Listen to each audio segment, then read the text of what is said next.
This is multiple choice question 5 of chapter 4 of the book of Faraday, Resnick and Crane, and its statement is a small 2 kilogram object is suspended at rest from two strings as shown in the figure. The magnitude of the force exerted by each string on the object is 13.9 Newton. The magnitude of the force of gravity is 19.6 Newton. The magnitude of the net force on the object is. तो हमने ये बताना है कि इस diagram में ये जो ऑब्जेक्ट है इसके ऊपर नेट फोर्स कितनी लग रही है। और ऑफ कोर्स ये जो डाउनवर्ड डायरेक्शन में एरो है ये उसका वेट है, और ये हमें दिया हुआ है कि ये वाली जो फोर्स है ये 19.6 न्यूटन है।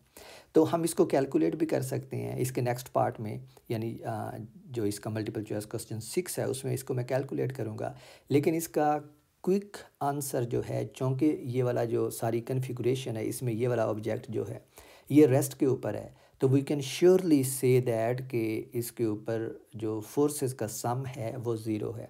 अब फोर्सेस का सम ज़ीरो होने का मतलब है कि उसके ऊपर जो समेशन एफ एक्स है वो भी ज़ीरो है, और जो समेशन एफ वाई है ये भी ज़ीरो है।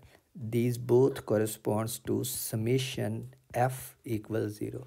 ठीक है, तो जिसका मतलब है कि ऑब्जेक्ट ना तो एक्स डायरेक्शन में मूव कर रहा है और ना ही वाई डायरेक्शन में मूव कर रहा है, यानी ये object under the action of all the forces is in equilibrium. इसमें नेट एक्सेलरेशन ज़ीरो है, और नेट एक्सेलरेशन ज़ीरो है तो इसका मतलब है उसमें नेट फोर्स ज़ीरो है। तो we can safely say that कि ये जो ऑप्शन ई है ये इसका सही ऑप्शन है।